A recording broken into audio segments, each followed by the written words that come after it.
নমস্কার, aroma of রান্নাঘরে আপনাদের সকলকে স্বাগত। আজকে রেসিপি খুব সুন্দর হতে চলেছে। তার কারণ হচ্ছে আমি আজকে আটার কুলচা বানাচ্ছি। ভাবছেন হয়তো আটার কুলচা কিরকম হবে, কিন্তু অনেকেই আছে আজকালকার বিজি লাইফে ময়দা খেতে পছন্দ করে না। আমার বাড়িতেও সবাই খুব একটা ময়দা খেতে পছন্দ করে না, তো গ্লুটেন ফ্রি খাবার খেতে সবাই পছন্দ করে। সেই জন্য আটার কুলচা বানাচ্ছি, আর তার সঙ্গে বানাচ্ছি ছোলে। আজকে যে ছোলেটা সেটা একদম স্ট্রিট স্টাইলে করব এবং নেক্সট লেভেলের তৈরি হবে। চলুন সঙ্গে থাকুন আর দেখতে থাকুন। প্রথমে আগে আমি কুলচার জন্য আটাটা মাখবো, তো তার জন্য আগে ইস্টটাকে অ্যাক্টিভেট করব। দেখুন এখানে আমি একটু গরম জল নিয়েছি। গরম জলটা কিন্তু লিকুয়ার্মের থেকে একটু গরম আছে, মানে আঙুল ডুবিয়ে যাতে সহ্য হবে এতটাই গরম নেবেন। এবার এতে 1 চামচ আর অল্প একটুখানি চিনি দিচ্ছি। চিনিটা এই জন্য যে ইস্ট চিনি ছাড়া কিন্তু অ্যাক্টিভেট হয় না। আর আমি এখানে ড্রাই ইস্ট ব্যবহার করছি।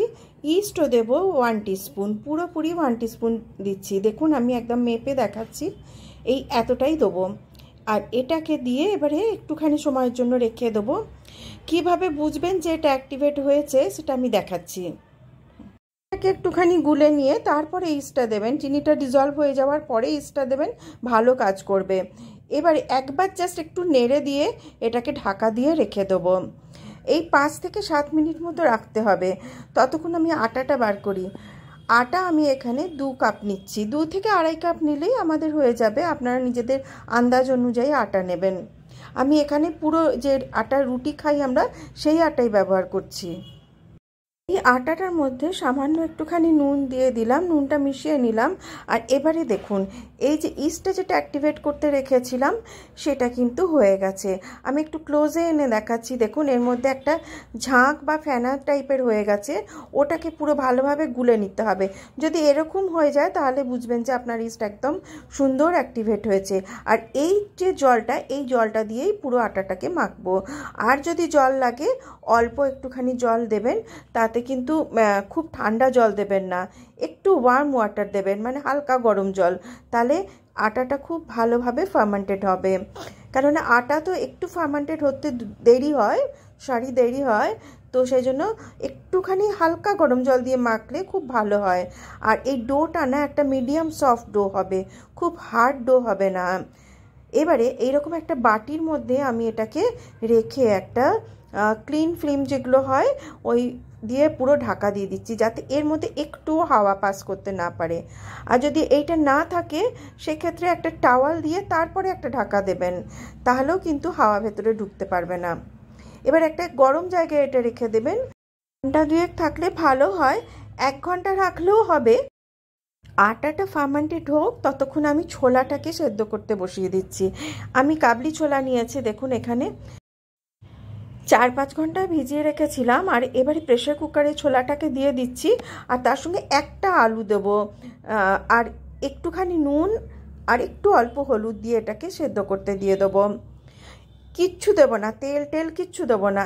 আর এটা হচ্ছে কি খাবার সোডা, সামান্য একটুখানি দিলাম, তাতে খুব ভালোভাবে সেদ্ধটা হবে।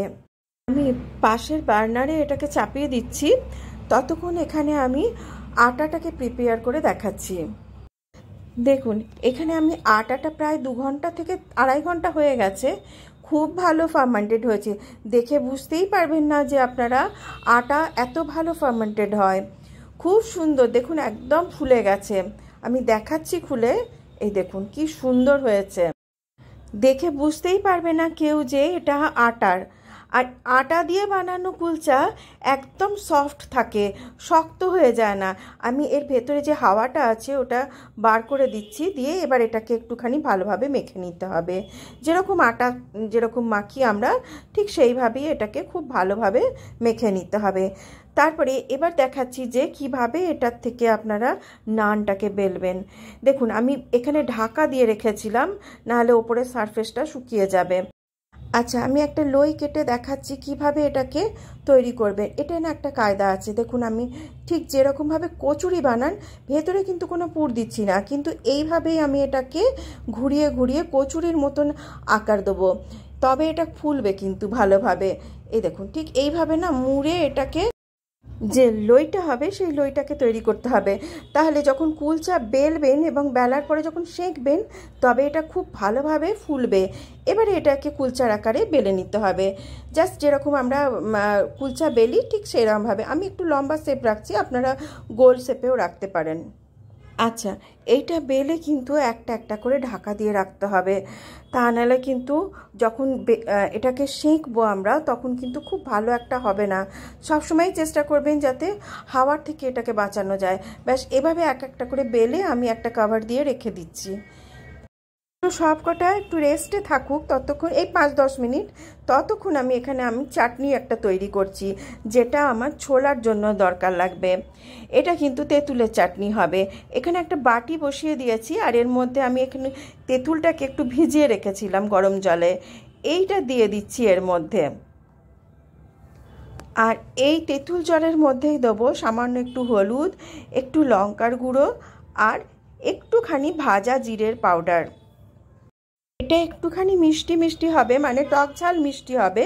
তো সেই জন্য আমি এখানে গুড় ব্যবহার করছি। আমি পাউডার যে গুড়টা হয় সেটা ব্যবহার করছি। আপনারা যে কোনো গুড় দিতে পারেন, অথবা চিনিও দিতে পারেন যদি গুড় না থাকে, তবে গুড়ে বেশি টেস্টফুল হয়। ব্যাস এবার একটু গাঢ় হয়ে আসলে পরে এটাকে ঢেলে নেব। একটু গাঢ় হয়ে এসেছে এখন ফুটতে ফুটতে, এবার এটাকে একটু ঢেলে ঠান্ডা করতে দিচ্ছি। আর এখানে দেখুন আমি কিছু জোগাড় করেই রেখেছি আগে থেকে। ওই যে থালাটা রেখেছি, থালার মধ্যে পেঁয়াজ, লঙ্কা, টমেটো, ধনেপাতা, আদা সব কুচানো আছে। আর এই দেখুন ছোলাটা একদম সুন্দর সেদ্ধ হয়েছে। আর এই আলুটা এর মধ্যে ম্যাশ করে দিচ্ছি। আজকে পুরোপুরি 0 অয়েল আমি ছোলে বানাচ্ছি। আর এই ছোলাটাতে একটুও তেল নেই বলে খেয়ে কোনো রকম কোনো অসুবিধা হবে না। তেল মশলা দিয়ে ছোলা খাওয়া আপনারা ভুলে যাবেন যদি একবার এই ছোলাটা বানিয়ে খান। এত টেস্টফুল হয়, খুব সুন্দর খেতে হয়। এবার এর মধ্যে কুচনো পেঁয়াজ, টমেটো, ধনেপাতা, কাঁচা লঙ্কা, আদার কুচি সব কিছু একে একে আমি এর মধ্যে মিশিয়ে দিচ্ছি। সবগুলো কিন্তু কাঁচাই দিচ্ছি। আর এর মধ্যে দিচ্ছি আরও কিছু মশলা। সেই মশলাগুলো একে একে বলি। এটা একটু ভাজা ধনে, জিরে, শুকনো লঙ্কা সব একসঙ্গে কাঠখোলায় ভেজে এটাকে গুঁড়ো করে নিয়েছিলাম, সেই ভাজাটা দিলাম 1.5 চামচ। লঙ্কার গুঁড়ো দিচ্ছি 1/4 টিস্পুন। চাট মশলা দিচ্ছি এখানে আমি 1/2 টিস্পুন। আর ওই যে আমি চাটনিটা বানালাম যেটা, সেই চাটনিটাও একটুখানি দেবো এতে। এই 2-3 চামচ মতন দেবো, তবে কি টেস্টফুল হবে, দারুণ সুন্দর খেতে লাগে। একদিন বানান, দেখবেন খুব সুন্দর খেতে লাগে। আচ্ছা, এই 2-3 চামচ চাটনি মিশিয়ে দিলাম। এবারে এটাকে খুব ভালোভাবে মেখে নিতে হবে। একটু নুন মনে হয় লাগবে, যদিও আমি ছোলা সেদ্ধর সময় আমি দিয়েছিলাম, তবু মনে হচ্ছে একটু লাগবে। একটু নুন আরও দিচ্ছি। আরও একটু সামান্য নুন মিশিয়ে এটাকে খুব ভালোভাবে মেখে নিলাম। ব্যাস তৈরি হয়ে গেছে ছোলা। দুর্দান্ত খেতে হয়। আচ্ছা, এবারে দেখাই যে কুলচা কিভাবে সেঁকবেন। কুলচা কিন্তু একটু মিডিয়াম ফ্লেমে এটাকে আপনাকে সেঁকতে হবে। আঁচ খুব বেশি বাড়িয়ে দেবেন না, হালকা আঁচে এটাকে সেঁকবেন। খুব বেশি উলটপালটও করবেন না, একবার কি দুবার, তার বেশি না। তাহলে দেখবেন এটা আস্তে আস্তে কিন্তু ফুলতে আরম্ভ করবে। আর খুব বেশি যদি উলটপালট করেন তাহলে কিন্তু এটা ফুলবে না। দেখুন এরকম পাউরুটির মতো খুব সুন্দর বেলুনের মতো ফুলে যাবে। এই যে এইরকম হবে, দেখুন প্রত্যেকটা কুলচা এরকমভাবে ফুলবে। আর যেই মাত্র একটা ফুলে যাবে সঙ্গে সঙ্গে এরকম একটা কাপড় দিয়ে ঢাকা দিয়ে রেখে দেবেন।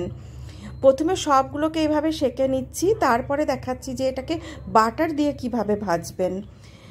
বাটার দিয়ে কিভাবে ভাজবেন নেক্সট আমি দেখাচ্ছি। প্রথমে একটুখানি বাটার নেবেন, এরকম তাওয়াতে দিয়ে তারপরে কুলচাটাকে দিয়ে দেবো। দেখুন আমি পুরো একটু ছড়িয়ে নিলাম বাটারটা। এবারে একটা কুলচা নেবো, নিয়ে এর মধ্যে দিয়ে দেবো। এইভাবে দুটো পিঠ প্রথমে বাটার দিয়ে ভালোভাবে এভাবে সেঁকে নেব। তারপরে এর মধ্যে দেখবেন এটাও আস্তে আস্তে কিন্তু ফুলে যাবে। একটুখানি গরমটা পেলেই দেখবেন আস্তে আস্তে এটাকে ফুলতে আরম্ভ করেছে, একদম পুরো বেলুনের মতো ফুলে যায়। আর এর ওপরে দিচ্ছি একটুখানি লঙ্কার গুঁড়ো আর একটুখানি ধনেপাতা, আর সামান্য একটু নুন দিয়েছি, তাতে টেস্টটা আরও বেশি ভালো হবে। একদম হালকা দেবেন নুনটা, খুব বেশি না। আর এটা দেখতে যতটা সুন্দর হয় খেতে আরও বেশি সুন্দর হয়, দারুণ সুন্দর লাগে ওই ছোলার সঙ্গে। আটার কুলচা যে এতটা ভালো খেতে হয়, একবার না বানিয়ে খেলে বুঝতে পারবেন না। আর সব থেকে প্লাস পয়েন্ট হচ্ছে এটার যে এটা একদম সফট থাকে, অনেকক্ষণ পর্যন্ত সফট থাকে।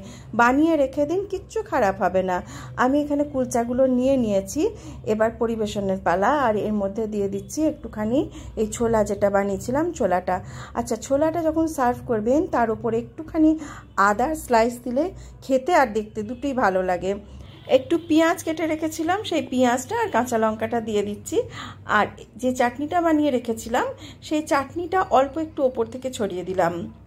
কেউ বুঝতেই পারবে না যে এতে সত্যি সত্যি তেল নেই। আর এই কুলচাটা এত সফট হয়, অনেকক্ষণ পর্যন্ত এটা এরকমই থেকে যায়।